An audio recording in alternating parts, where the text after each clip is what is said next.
keeping the fight to dismantle Hamas.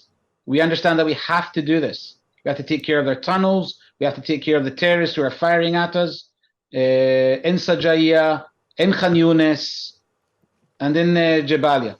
Hundreds of people marched to an Israeli Defence Force base in Tel Aviv last night after it was revealed the military had mistakenly killed 3 hostages in Gaza. The protesters were calling on the government to secure a deal for the release of the remaining people being held. Lt Col Richard Hecht of the IDF joins us now. Richard, good morning.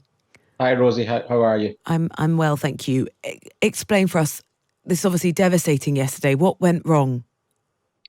A horrible day. You're right, Rosie. It was a tragic event. We're fighting right now very extensively, also in Shuja'iyya and also in Jabalia. We're fighting against terrorists who are fighting on, sadly and tragically, also in civilian clothes. They're not wearing full kit. 3 people approached our forces and they were misidentified, or they were abandoned, or they got away. This is the nature of this horrible, horrible conflict of fighting an army, or the Hamas, who are not behaving like an army. They're fighting us with jeans and T-shirts. Tragic event, Rosie. But how were they misidentified? Presumably for them, they may have thought they were being rescued. So we're still learning the facts. That we came out immediately after this thing happened, after we identified this tragic mistake. And the IDF and also my boss last night, Admiral Hagari, spoke immediately with the country officials saying this thing happened. It's a tragedy. We'll be fully transparent with the families. But this is what we're up against, and we're fighting right now, a war that we have to fight. You must regret what's happened. Absolutely. I mean, this is where the IDF immediately went and told the families.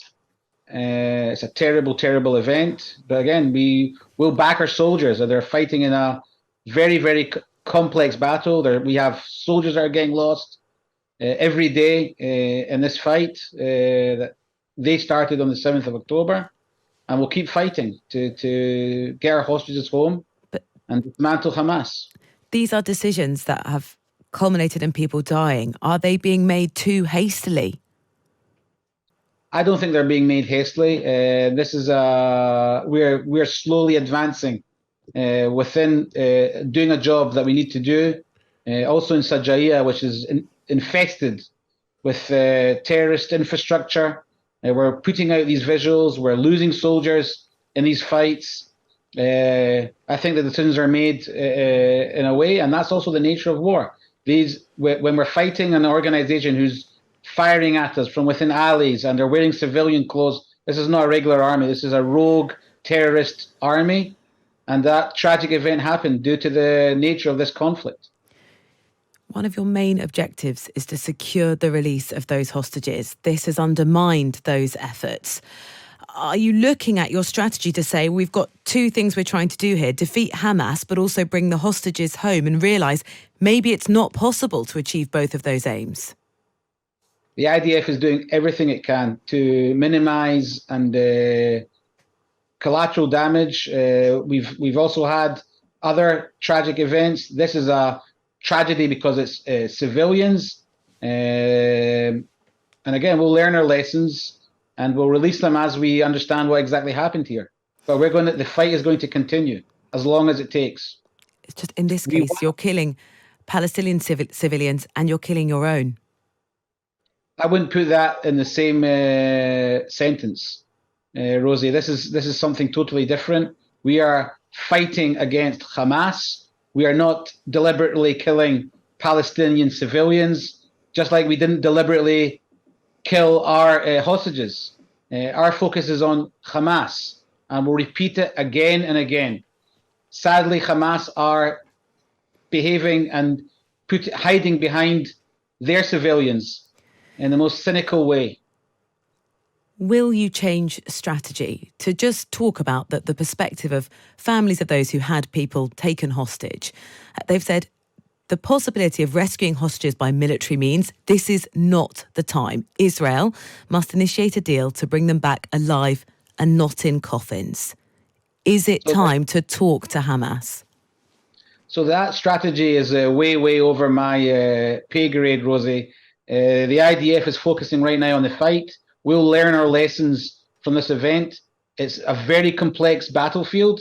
If a decision is made on strategy, that will be told to the IDF by our political echelon. But as this is going on, we're keeping the fight to dismantle Hamas. We understand that we have to do this. We have to take care of their tunnels. We have to take care of the terrorists who are firing at us in Shuja'iyya, in Khan Yunis, and in Jabalia. The question is the kind of collateral damage that's being inflicted on civilians. And, you know, from let's say the US's perspective, Biden has said, look, we want to see this ground war in Gaza finished by early January. For how long are you trying to pursue this line, this course of action? We'll do it as long as it's needed, Rosie. Right now, the IDF is acting based on what our leadership, political leadership, is saying, and we are pushing ahead.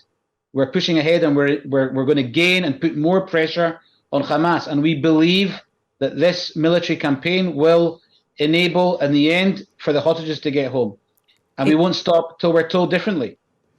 How are you trying to get the hostages home? That's being handled in other channels. From the military perspective, we believe that the pressure that we're enforcing on the ground will create the conditions for this at some point to come to fruition. But from a military perspective, we're keeping on with our operation. And I think you've been speaking to my counterparts before. Our strategy is clear. We're doing everything we can to minimize collateral damage as much as we can. Hamas isn't helping that. We're bringing in humanitarian aid, mainly to the south. I also think it's been declared that the Kerem Shalom crossing is going to open also. I saw the Americans declaring it yesterday. We're doing everything we can to put pressure on the enemy so we can achieve these two goals. Lt Col Richard Hecht of the IDF, thank you very much for your time. Thank you. It's an interesting conversation with Richard Hecht of the IDF, sort of reiterating, I suppose, what we've kind of heard over the last few weeks about minimising, you know, the so-called collateral damage, i.e. civilian deaths.